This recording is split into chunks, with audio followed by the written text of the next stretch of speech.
Entrevista. Catarata é responsável por 51% dos casos de cegueira no mundo. De acordo com a Organização Mundial de Saúde, a catarata é responsável por 51% dos casos de cegueiras no mundo, o que representa cerca de 20 milhões de pessoas. Como a expectativa de vida da população mundial está aumentando, o número de pessoas com cataratas tende a crescer. A catarata é também mais uma importante causa de baixa visão em países desenvolvidos e também em desenvolvimento. Para falar sobre o assunto, iremos conversar ao vivo agora com o médico oftalmologista Dr. Flávio Pasquinelli. Ele, ao vivo aqui nos estúdios do Jornal da Cidade. Bom dia, Dr. Flávio. Bom dia a todos. Obrigado pelo convite. É um tema realmente bastante interessante. É uma área que, na realidade, é a minha área dentro da oftalmologia. Eu sou especialista em segmento anterior. E realmente é um caso bastante importante pelo fato de que a cegueira no mundo, principalmente em países pobres como na África e na Ásia, é muito grande por falta de uma atitude simples, que é uma cirurgia hoje bastante segura, feita ambulatorialmente, sem precisar de anestesia, feita com colírio, e dá um resultado maravilhoso. A pessoa está cega, volta a enxergar. E é importante que se diga também, né, as pessoas que estão ouvindo, são diversas doenças relacionadas, né, aos olhos, né? Eu queria que o senhor falasse especificamente o que é a catarata, né? Existem diferentes tipos de cataratas? Exatamente. Se você analisar o olho, ele tem dentro, atrás da íris, atrás desse marrom do olho, do verde do olho, do azul do olho, ele tem uma lente, que é uma lente que chama cristalino, porque ela é um cristal, ela é totalmente transparente. E com o tempo ela pode ir amarelando até impedir a entrada da luz, porque sem luz não há visão. É muito simples, é só apagar a luz do seu quarto, você vai ver que você acaba não enxergando mais nada, né? Então o que acontece? Essa lente, ela pode ser danificada por várias razões, vários motivos, né? Desde doenças assim, tipo diabetes, né? Ela pode ser uma catarata congênita, ou seja, o paciente nascer com a catarata já é uma coisa bastante grave. E ela é principalmente causada pelo ultravioleta, pelo sol e pelo tempo. Então, como a expectativa de vida das pessoas tem aumentado, então tem aumentado também a incidência de catarata. A catarata, ela é uma doença hereditária ou é uma doença que ela acontece devido aos cuidados que a pessoa de repente possa ter durante a vida? Nelinho, tudo no organismo tem um fundo hereditário, tem um traço genético, né? Então você é espelho de uma situação primitiva. Então você vem lá do tempo primitivo, genes, né, que vão se transmitindo, e sempre doenças de um modo geral têm um fundo hereditário. Então tem famílias que têm mais catarata, mas ela pode ser prevenida, por exemplo, se você não se expõe tanto à ultravioleta. A gente sabe que antigamente existia uma profissão chamada soprador de vidro, que ainda existe na Europa, né? Aqui também existe, aqui em Poços de Caldas. Então o que acontece? Muita exposição no fogo, né, pode trazer uma irradiação de ultravioleta, pode trazer danificação desse cristalino, que é esse órgão, né, que é uma lente, e você acaba tendo uma catarata precoce. E quais são os sintomas da catarata? Principalmente embaçamento. Você começa a apresentar uma baixa de visão, né? E é interessante que a pessoa com a idade, né, que é o principal doente da catarata, né, o principal paciente da catarata, ele vai se adaptando com a idade, com o tempo. Ele vai se adaptando. Como você diminui a sua audição e você não percebe muito, você também começa a diminuir sua visão e você não percebe muito. Eu tenho visto muitos pacientes no consultório com a visão muito baixa, assim de 20%, 30%, achando que está enxergando super bem. Então, realmente não é relativo isso, é muito relacionado à sua exigência visual. Tem gente que com a catarata assim, de 1 a 10, por exemplo, uma catarata no 2, por exemplo, ela já acha que não está enxergando nada. E tem pacientes que com catarata nível 8, por exemplo, e acha que está tudo bem, né? Mas é principalmente o embaçamento. A catarata, ela geralmente ela dá em uma das visões ou quando acontece, são nas duas visões? Ela pode dar só em um olho, nos dois olhos, mas é muito comum ela dar nos dois. É mais comum. Há a possibilidade de um olho passar para o outro, a catarata? Não, a catarata não é contagiosa. Né? A catarata não passa de um lado para o outro. Então, pode ocorrer, geralmente, a catarata em pessoas jovens, né? Em que ele apresenta por algum motivo, às vezes pode ser um trauma. Um trauma pode levar a uma catarata. Então, a pessoa apresenta um trauma, né? Ocorre um trauma e pode desenvolver a catarata unilateral. Doutor Flávio, a catarata ela pode se desenvolver também em pessoas jovens? Com certeza, Cássio. O diabético, por exemplo, né? O diabetes juvenil, né? Algumas doenças inflamatórias do olho, tipo uveíte, pode causar doenças assim, e pode também pessoas que têm uma genética mesmo para ter catarata mais jovem. Então pode sim, com certeza. E a pessoa que tem catarata, ela pode dirigir, também à noite, ou existe uma restrição com relação a isso? Com certeza. O que ocorre no Brasil é o seguinte, ainda não existe, está começando a ficar muito rigorosa a lei em relação ao motorista, né? Por exemplo, álcool é uma coisa hoje bastante grave você dirigir alcoolizado, né? Então, em relação à visão também, porque uma catarata, por exemplo, de um lado só, unilateral, numa pessoa jovem, ele não vai perceber do lado que ele não enxerga uma bicicleta, uma criança. Então, realmente, eu aconselho um exame periódico, uma vez por ano, pelo menos, para acompanhar não só a catarata, mas outras doenças, né? A catarata, ela é hoje uma doença bastante focada no âmbito governamental, porque ela é uma doença que você tem um resultado político muito bom, né? Você faz esses mutirões aí e as pessoas acabam gostando do resultado, e isso politicamente é bom. Então, o mutirão começou em 1985, entre 85 e 90, eu participei disso, começou com um grupo da USP, da Unicamp. É uma coisa bastante louvável. O que está acontecendo agora é que ele não tem sido feito de uma forma com padrão, quer dizer, com protocolo. Só isso que é a única crítica que eu faço, porque existe um abuso aí. Inclusive, por exemplo, operar um paciente, os dois olhos ao mesmo tempo, operar 300 pacientes no final de semana. Eu acho que isso aí tudo é um risco, apesar de ser louvável, é um risco muito grande. O senhor falou a respeito de operar as duas visões, né? Os dois olhos, ou seja, é recomendável ou não é recomendável? Isso então? É proibido. É proibido? Proibido por lei. Tá. Entendeu? Não deve ser feito. Porque quando você faz uma cirurgia, você, apesar do médico achar que é Deus, ele não consegue 100% de resultado, entendeu?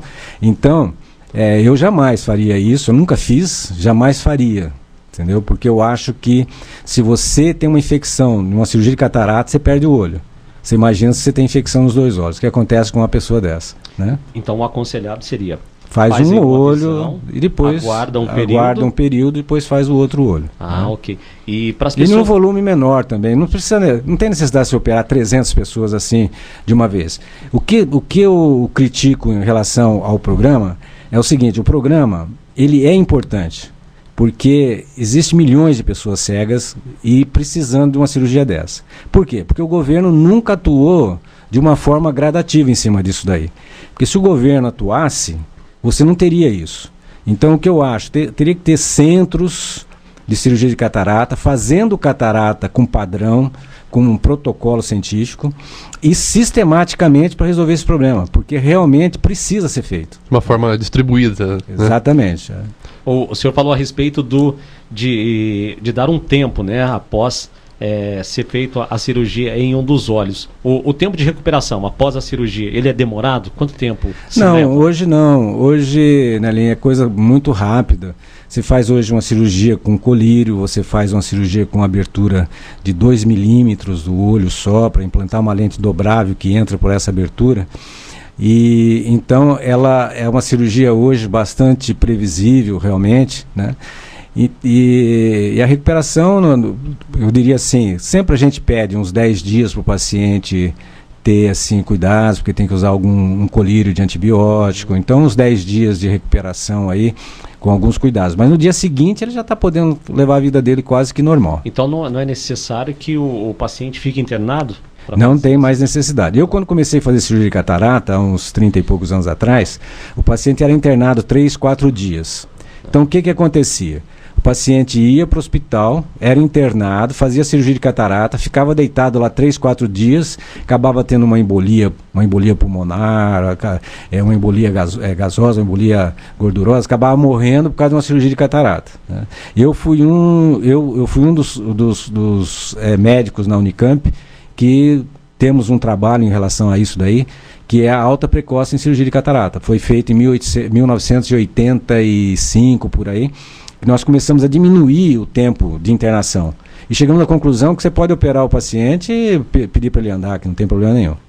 E qual seria assim, um tratamento de prevenção da catarata? Principalmente, você não se expor tanto ao ultravioleta, né, que o ultravioleta e o infravermelho são duas luzes irradiadas pelo sol que fazem mal à vista.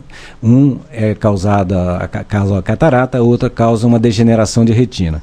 Então, usar óculos bons, de boas procedências, com bons filtros, constantemente, tá? Isso é uma coisa que eu tenho batido bastante com meus clientes, aqui na rádio eu tenho falado, que aqui nós estamos numa região rural, né? Uma região que as pessoas não se preocupam. Não se preocupam em usar um óculos de proteção, não se preocupem em usar um óculos de sol para se proteger do sol, um protetor solar, porque você pode ter muito problema nesse sentido também com a pele, né? Então, o principal seria isso, você se proteger do ultravioleta, né? E é importante também que, para as pessoas que estão acompanhando, na hora de comprar um óculos de sol, procurar as óticas, os centros especializados, né? Porque muitos vão em busca de preço, né? De preço, estética, e de repente esquece da importância, né? Que são os óculos para os olhos. Eu penso assim, eu brinco até, eu falo que o óculos é como o vinho, né? Uhum. Quanto mais caro, melhor, né? Então, é importante você ter... realmente, é uma ideia às vezes falsa, porque você pode ter um óculos mais barato em conta, mas que tenha todos os requisitos de um bom filtro. Doutor Flávio, entrando um pouquinho fora, né, na questão do óculos, o óculos escuro, você acha que ele acaba sendo mais prejudicial ainda à visão? O óculos escuro que não tem o filtro, no caso o filtro ultravioleta, esse óculos que a gente encontra aí, os similares, né? Que encontra aí nos camelôs e tal. Ou não usar o óculos é pior para a saúde dos olhos? Com certeza, Cássio. Eu acho que um óculos escuro que não tem filtro é um perigo, né? Porque você tá achando que você tá protegido e de repente o ultravioleta está passando ali danificando. Eu até faço um alerta até para essas luzes artificiais, né? Que é de LED. Elas emitem um ultravioleta em uma frequência um pouco mais alta, elas também fazem mal. Então eu tenho até dado filtros assim, óculos transparente, né? A pessoa não tem grau, eu indico óculos transparente com filtros, com esse filtro para luz azul que chama, né? Então proteger, por exemplo, pessoas que usam constantemente, né, um computador, um tablet, alguma coisa assim. Usar de vez em quando não tem problema. Quem sofre muita irradiação nesse sentido são os artistas, né, em estúdios assim de televisão, essa iluminação, né, com alta frequência, né? Exatamente. Doutor, uma pergunta aqui de uma ouvinte, dentro do tema. Até em que ponto a catarata ela cria dificuldades em fazer as atividades diárias? E também todas as pessoas terão cataratas um dia? Se você for viver bastante, a chance de você ter catarata é muito grande. É como o caso do câncer de próstata. Então, o homem que vive muito, raramente não vai ter um câncer de próstata, né? Ou vai ter uma próstata aumentada, né? Então, a catarata está muito hoje relacionada mesmo à longevidade. Então, se você for viver bastante, você vai acabar tendo algum nível de catarata, né? Ou uma catarata mais simples, ou uma catarata mais importante. Mas a catarata ela só vai dificultar realmente a atividade de uma pessoa quando ela está já num nível que a luz não penetra bem na retina. Então está muito embaçada a visão, aí começa a prejudicar, né? Na leitura principalmente, pode ser. O senhor tem assim, relatado nas idas ao seu consultório, doutor Flávio, altos índices aí da catarata? A catarata, aqui num país tropical como o nosso, o índice é alto, porque está relacionado com isso, né? Está muito relacionado. Nós temos assim, algumas doenças oculares, que a gente não precisa focar só a catarata, mas tem algumas doenças oculares que você pode prevenir. Por exemplo, nós temos a ambliopia na criança, né, que é um mau desenvolvimento visual chamado olho preguiçoso, termo popular. Então você pode prevenir. Se você tratar nesse período até os 10 anos, você consegue recuperar. Depois você não consegue mais. E você vê pouca campanha em cima disso, né? Como você vê que a coisa é um pouco política, né? Glaucoma é uma outra doença também que você pode prevenir. Se você pega uma pessoa com 20 e poucos anos com tendência a glaucoma, eu já sei. Então eu vou tratar, eu vou acompanhar. Essa pessoa não vai ficar cega, mas se você deixar isso aí, pode levar a cegueira. No caso, a catarata também, né? A Alzira de Andradas, ela tá dizendo o seguinte aqui, ó, ela passou por um oftalmologista e foi diagnosticado início de catarata. A pergunta dela é a seguinte: é preciso esperar a catarata amadurecer? E também ela tem um certo receio com relação à cirurgia nos olhos. Ela gostaria de saber como é que é feita essa cirurgia, se é com a anestesia local. Exatamente. A catarata, há uns anos atrás, há uns 20 anos atrás, a gente deixava amadurecer porque a técnica ela era de espremer o olho e o cristalino sair quanto mais durinho ele saía melhor. Uhum. E hoje não, hoje a gente tem tecnologia, nós trabalhamos até com laser, hoje nós temos um laser para fazer cirurgia de catarata, que é uma coisa de top em relação a essa cirurgia. Então a catarata ela pode ser até hoje retirar o cristalino transparente, que a gente chama, sem catarata, para poder corrigir um grau. No caso, por exemplo, uma pessoa de 60 anos de idade tem um grau muito alto de óculos, por exemplo, uma miopia muito alta, uma hipermetropia muito alta, você pode fazer uma cirurgia que chama facorefrativa, em que você tira o cristalino transparente, sem catarata, e coloca uma lente e corrige totalmente o grau dessa pessoa, né? Uhum. Aí vai a tecnologia. Quanto mais tecnológico tiver o centro cirúrgico, melhor o resultado. Então a cirurgia ela fica segura dependendo da tecnologia, dependendo de como ela é feita, dentro de um protocolo. Por isso que eu estou colocando algum conceito aqui em relação como deve se fazer uma cirurgia dessa. Uhum. Não se fazer de uma forma assim, sem um protocolo, porque aí o risco é alto. E no caso, se você tiver um problema numa cirurgia dessa, não tem muito o que fazer. Você vai ter consequências. E a consequência é muito chata, porque você está enxergando, né? Não é uma coisa que esqueceram lá uma pinça dentro do seu abdômen lá que você não vê, entendeu? E para as pessoas que já sofrem de catarata há um longo tempo, vamos supor aí uma pessoa de 70 a 80 anos, né, que já perdeu a visão, o motivo foi a catarata, que foi diagnosticado mais cedo, mas a pessoa deixou levar. Esse tipo de esse tipo de... É possível reverter essa... É possível. É possível? Quanto mais dura a catarata, mais difícil é a cirurgia. É mais importante que se tenha um cirurgião mais experiente, porque você tem que entender, é o jogador de futebol. Então você tem o jogador de futebol de time de segunda divisão, e você tem o Neymar que joga lá. Então isso dentro da medicina existe. E cirurgia é uma coisa assim, de habilidade. Então tem gente que tem dom para fazer, tem gente que não tem. Mas são médicos, então vai se fazendo. Então a gente vê, eu tenho colegas que eu vejo. Um colega aqui, nossa, a cirurgia fica perfeita. No outro já não fica tão perfeita. Então a gente vê que isso aí existe, né? Então uma cirurgia mais complicada, não é só uma cirurgia de catarata muito dura, mas existe N fatores oculares em que você, entrando numa cirurgia dessa, você pode ter uma complicação. Então é importante detectar isso. E é importante que quando você tenha um olho difícil de fazer, que seja feito por um profissional que esteja à altura dessa complicação, para resolver esse problema. Porque se complicar, também você pode resolver na hora, né? O senhor citou aqui, no início da entrevista, que algumas doenças relacionadas aos olhos, elas podem ser de caráter que vem de... Hereditário. Hereditário, né? Hereditário. A pessoa está perguntando o seguinte aqui, ó, a catarata, após a cirurgia, ela pode voltar?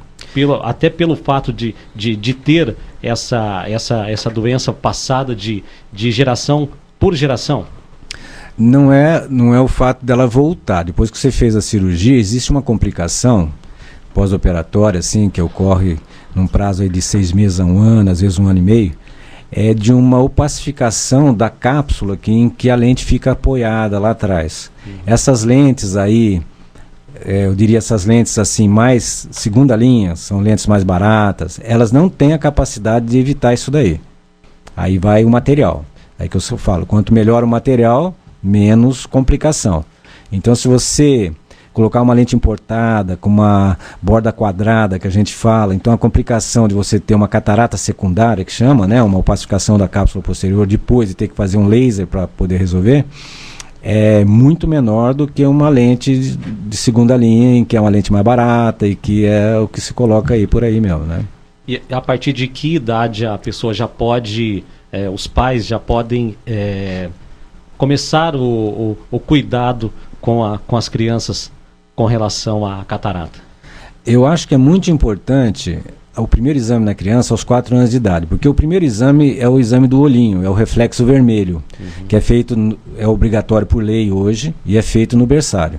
Então a partir desse momento você pode detectar uma catarata congênita, e essa catarata tem que ser feita imediatamente. Quanto mais rápido, melhor o resultado por causa do desenvolvimento cerebral.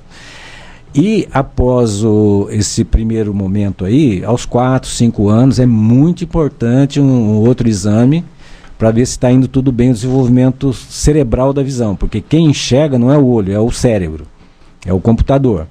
O olho é só um meio de levar a imagem para o cérebro.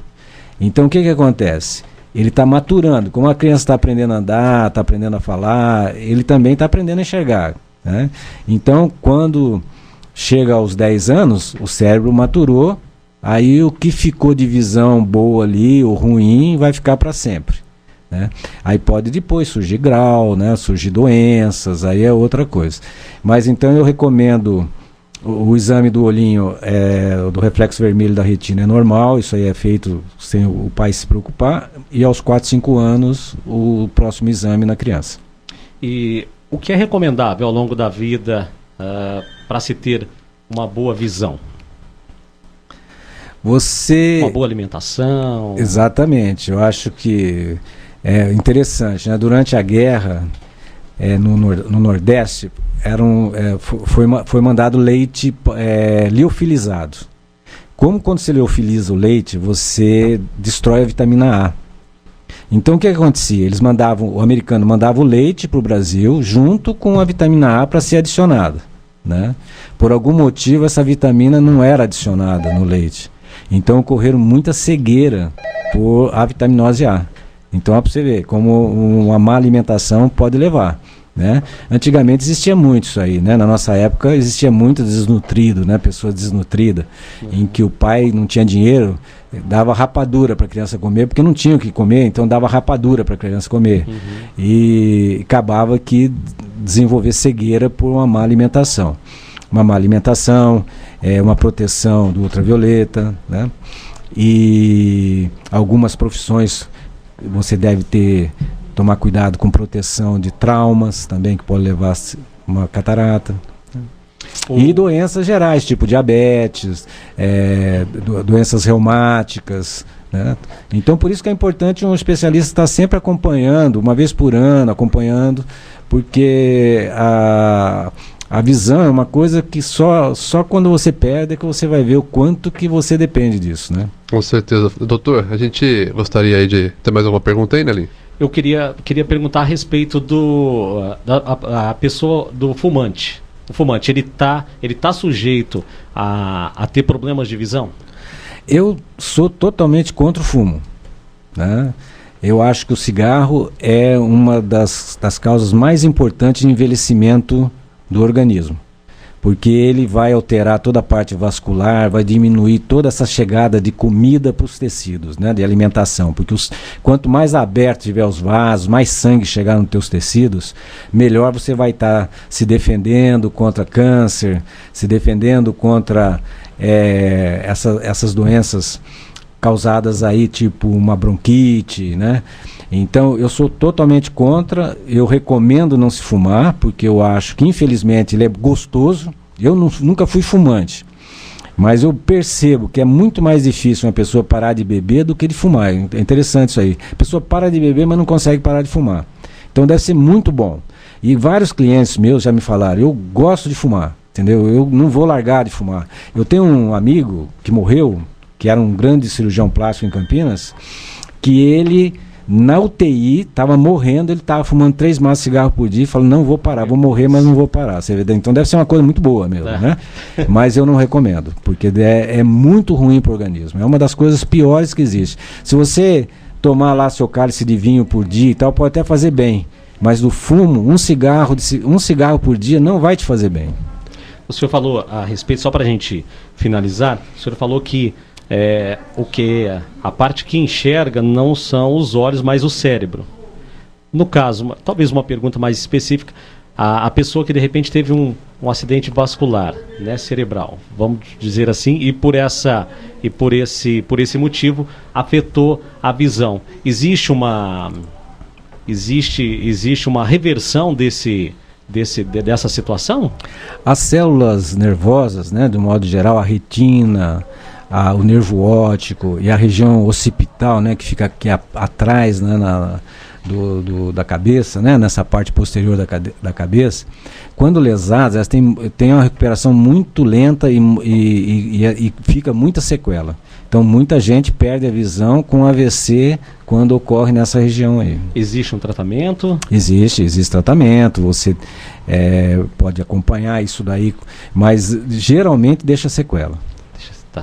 Geralmente ocorre essas lesões de campo de visão, sabe? Você acaba perdendo metade da visão, né? Então são lesões graves, porque é ali que processa a visão mesmo, né? Tá certo. Doutor, muito obrigado pela tua participação. Estamos sempre à disposição, viu? Obrigado a vocês, viu?